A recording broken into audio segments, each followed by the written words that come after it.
사랑하고 축복합니다. 오늘도 예수님의 사랑을 마음껏 체험하시는 복된 하루가 되시기를 간절히 소원합니다. 오늘은 예수님이 전하신 복음의 능력이라는 제목으로 함께 말씀을 나누고자 합니다.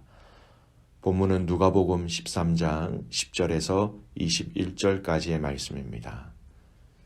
예수께서 안식일에 한 회당에서 가르치실 때에 18해 동안이나 귀신 들려 앓으며 꼬부라져 조금도 펴지 못하는 한 여자가 있더라.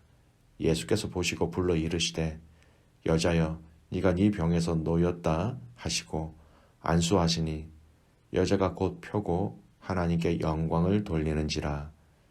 회당장이 예수께서 안식일에 병 고치시는 것을 분내어 무리에게 이르되 일할 날이 엿새가 있으니 그 동안에 와서 고침을 받을 것이요 안식일에는 하지 말 것이니라 하거늘. 주께서 대답하여 이르시되 외식하는 자들아 너희가 각각 안식일에 자기의 소나 나귀를 외양간에서 풀어내어 이끌고 가서 물을 먹이지 아니하느냐. 그러면 18해 동안 사단에게 매임받은 이 아브라함의 딸을 안식일에 이 매임에서 푸는 것이 합당하지 아니하냐. 예수께서 이 말씀을 하시며 모든 반대한 자들은 부끄러워하고 온 무리가 그가 하시는 모든 영광스러운 일을 기뻐하니라. 그러므로 예수께서 이르시되 하나님의 나라가 무엇과 같을까? 내가 무엇으로 비교할까? 마치 사람이 자기 채소밭에 갖다 심은 겨자씨 하나를 같으니 자라 나무가 되어 공중의 새들이 그 가지에 깃들였느니라. 또 이르시되 내가 하나님의 나라를 무엇으로 비교할까? 마치 여자가 가루 서말 속에 갖다 넣어 전부 부풀게 한 누룩과 같으니라 하셨더라. 아멘. 오늘 말씀은 안식일 날 회당에서 예수님의 말씀을 가르치실 때 일어난 사건입니다. 18해 동안 귀신 들려서 몸을 조금 더 펴지 못하는 이라고 표현되어 있지요. 과거 성경은 이렇게 곱주병 이렇게 표현되어 있습니다. 그 여인이 회당에 있는 것을 예수님께서 보신 것이지요. 아마 자신의 힘으로 움직이지 못하고 누군가 데려왔을 것이다 이렇게 예상되어집니다. 그 여인을 예수님께서 안수해 주심으로 깨끗하게 고쳐주셨습니다. 여러분, 무려 20년 가까이 이런 삶을 살았다는 것은요. 한번 생각해 보십시오. 그 여인도 그리고 그 가족들도 이루 말할 수 없는 고통 가운데 살았음을 충분히 짐작할 수 있을 것 같습니다. 우리가 한 주만 아내가 아파도 아빠와 자녀들은 그 삶은 비상상태가 되지요. 얼마나 또 어렵고 또 많은 어려움이 있습니까? 그런데 거의 20여 년, 18해 동안 그렇게 고통 가운데 보내었다라는 것은 정말로 비참한 생활을 했다라는 것을 알 수 있습니다. 이 상황 속에서 회당을 담당하고 관리하는 회당장이 분을 냅니다. 이 회당장이 이 여자의 병을 치료한 것 그 자체에 대해서 분개한 것이 아니라 그 일이 안식일에 있었다라는 것 때문에 굉장히 분개하였습니다. 그래서 안식일 날 하지 말고 다른 6일 날 하라 이렇게 얘기하죠. 여러분, 이 원어 성경에 보면 이 점을 잘 드러나 있습니다. 원어 성경에 보면 예수께서라는 이 표현 또 병 고치시는 것이라는 이 표현보다 안식일에라는 이 단어가 이 문장의 가장 앞에 배치하고 있습니다. 그래서 회당장이 붕괴한 것은 예수님께서 치료하신 그 시점이 바로 안식일이었다라는 이 사실에 굉장히 강조하고 있고 또 이것 때문에 굉장히 붕괴하였다라는 것이죠. 이 회당장은 한 사람의 병고침 또 구원보다 그들이 물려받은 안식일에 대한 유전이 더 큰 관심사가 있었던 것입니다. 여러분, 당시 유대인들의 그 안식일 규정은 정말 까다롭기 그지 없었습니다. 그 율법에 나와 있지 않는 약 35개에 달하는 안식일날 하지 말아야 될 그 규정들이 새롭게 만들어졌습니다. 그게 그들의 유전으로 계속해서 이어졌고 이것을 어겼을 때에는 여러분 이단자로 취급을 받았습니다. 여러분 어떤 것이 있었냐면 안식일날 불을 켜거나 끄는 일도 금지되었고요. 두 글자를 쓰거나 두 글자 이상 지우는 것도 여러분 금지되었습니다. 다 일한다라는 것이죠. 그러니 안식일에 병 고치는 것도 원칙적으로 금지되었습니다. 하지만 이게 목숨이 위태로운 환자나 응급 조치가 필요한 긴급한 환자만을 잠깐 돌볼 수 있도록 규정되어 있었지요. 그래서 이 랍비의 견해들에 따르면 이 여자의 질병과 같은 만성 질병이죠.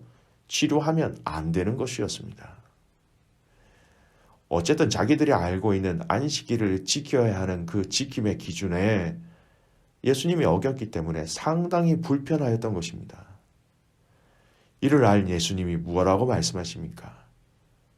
그들의 소나 나귀가 물을 마시지 못한 채로 외양간에서 하루만 묶여 있어도 풀어주면서 자유와 안식을 누리지 못한 채 사단에게 무려 18해 동안이나 매여있던 이 여인을 풀어주는 이 예수를 비방하는 자기 모순에 그들은 사로잡혀 있었고 예수님은 그것을 지적하신 것입니다. 분명히 십계명을 통하여서 안식일을 지키라고 하셨습니다. 그런데 누구를 위하여 이 안식일을 지켜야 하는지, 왜 지켜야 하는지 그 본질적인 의미는 전혀 알지 못하고 그것이 형식적으로 제도적으로 만들어져서 무조건 지키지 않으면 안 된다라는 것에 모든 관심이 맞추어져 있었던 것입니다. 사실 구약의 안식일은 세상의 모든 환경과 사람과 물질에 대하여 그날 하루만큼은 하나님 안에서 자유하며 감사하며 기뻐하도록 제정하신 것이지요. 세상에 매이지 말라. 그것을 위해서 안식일을 그 구약의 이스라엘 백성들에게 허락하신 것입니다. 하지만 이 율법이 말씀하고 있는 그 본질을 망각하고 또 변질되어서 그들 스스로 이 안식일에 매이는 결과를 초래하게 되었던 것입니다. 진정한 자유를 주시기 위한 안식일이었는데 이 안식일이 오히려 그들이 매어지는 그런 시간과 그런 장소와 그런 날이 되어버린 것입니다. 그래서 오늘 이 여인의 귀신 들림으로 인하여 육체의 고통에 매여 있는 것을 예수님은 그것을 풀어주심으로 자유케 해주심으로 이 안식일의 진정한 의미를 보여주시고 가르쳐주신 것입니다. 그렇습니다. 매여 있는 자들을 그 매임에서 풀어주시기 위하여서 안식일을 주신 것이에요. 여러분 그러자 사람들의 반응을 보세요. 17절 말씀입니다. 예수께서 이 말씀을 하심에 모든 반대한 자들은 부끄러워하고 온 무리는 그가 하시는 모든 영광스러운 일을 기뻐하니라. 사람들이 그가 하시는 모든 그 영광스러운 일을 기뻐하였다라는 것입니다. 사람들에게 진정한 안식일의 의미를 실제로 보여주시면서 그동안 억눌러 있었던 그 모든 것들을 자유케 해주심으로 그들은 놀라운 은혜를 체험하였고 그 은혜 가운데 기쁨을 함께 누릴 수 있었던 것이지요. 그렇습니다. 예수님이 이 땅에 오신 것은 이 땅에 매여 있었던 우리의 인생, 특별히 죄에 대하여, 죽음에 대하여, 두려움에 대하여, 또 질병에 대하여 이 모든 것을 풀어주시기 위하여서 하나님의 그 은혜와 품 안에서 또한 자유함을 누릴 수 있도록 이 땅에 오신 것이지요. 갈라디아서 5장 1절 말씀이에요. 그리스도께서 우리를 자유롭게 하려고 자유를 주셨으니 그러므로 굳건하게 서서 다시는 종의 멍에를 매지 말라. 고린도후서 3장 17절 말씀이요. 주의 영이시니 주의 영이 계신 곳에는 자유가 있느니라. 여러분 하나님이 우리에게 허락하신 이 자유는요. 무질서한 자유가 아닙니다. 무질서한 자유, 방종이라고 그러죠.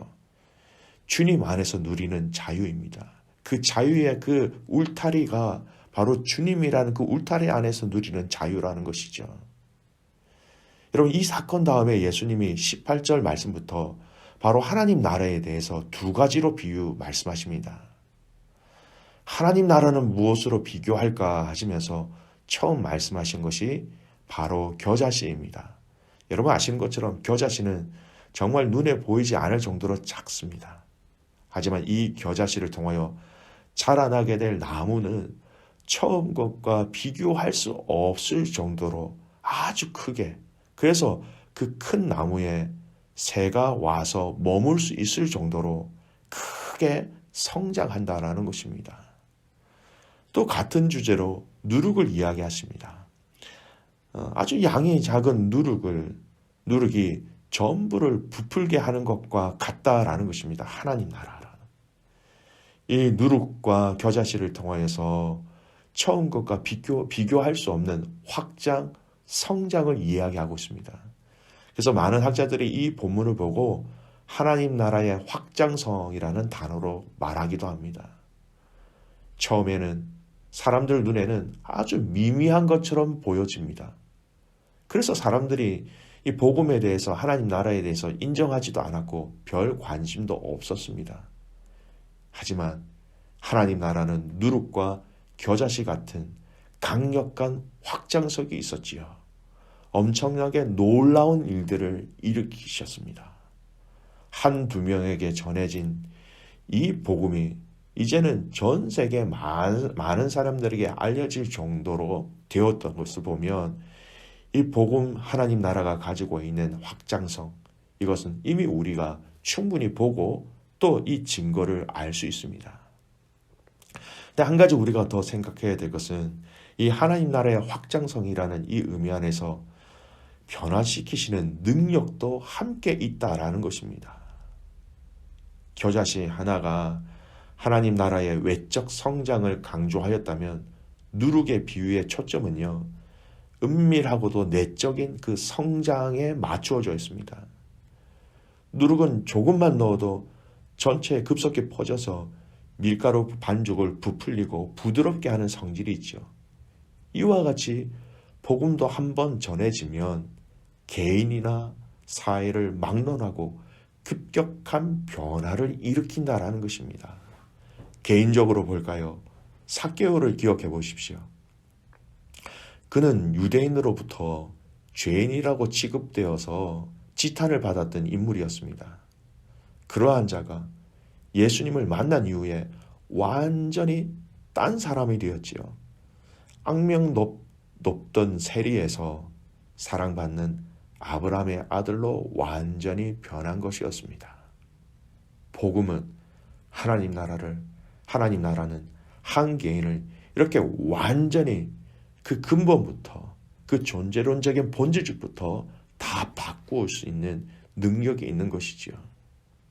여러분, 공동체적으로도 마찬가지입니다. 사도 바울이 에베소서의 복음을 증거하였을 때 여러분 어떤 일들이 일어났습니까? 그야말로 우상 숭배와 각종 죄악의 온상이었던 그 도시가 모든 죄를 다 자복하는 그런 회개 운동이 일어났고, 그들이 가지고 있었던 이 마술책들을 다 불태워버리는 영향력이 있었던 것이지요. 그렇습니다. 오늘 이 말씀을 통하여 예수님이 우리에게 하시고자 하시는 말씀이 무엇입니까? 하나님 나라, 이 복음의 능력으로 살아가라는 것입니다. 하나님 나라와 복음의 능력으로 저와 여러분이 오늘 살아가고 있고, 또 이 복음의 능력을 통하여 우리는 오늘도 주님의 이름을 부를 수 있게 되는 것이고 또 부르고 있는 것이죠.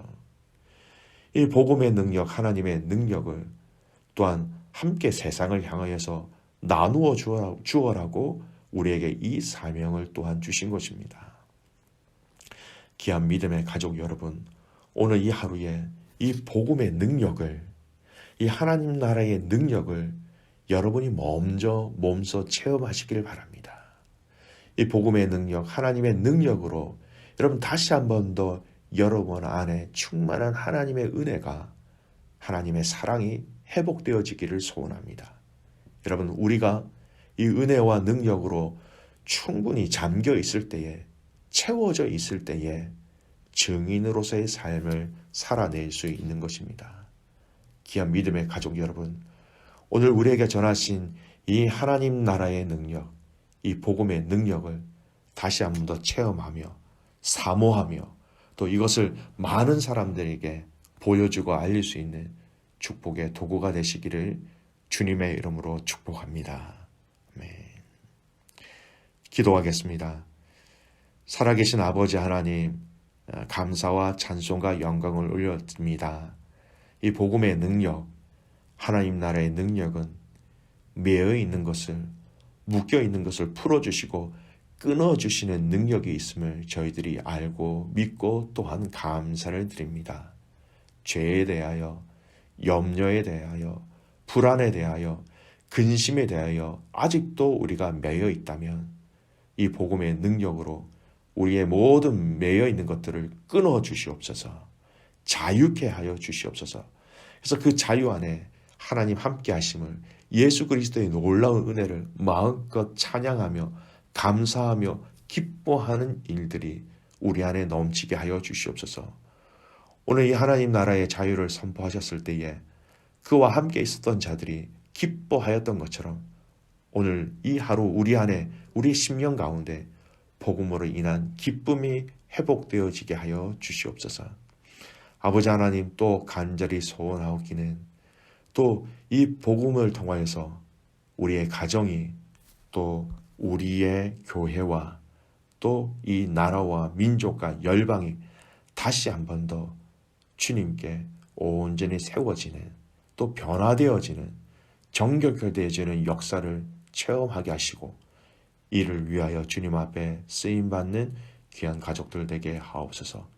다시 한 번 더 주님의 놀라운 은혜와 복음의 능력을 감사하며 살아서 역사하시는 예수 그리스도의 이름으로 감사하며 기도드리옵나이다.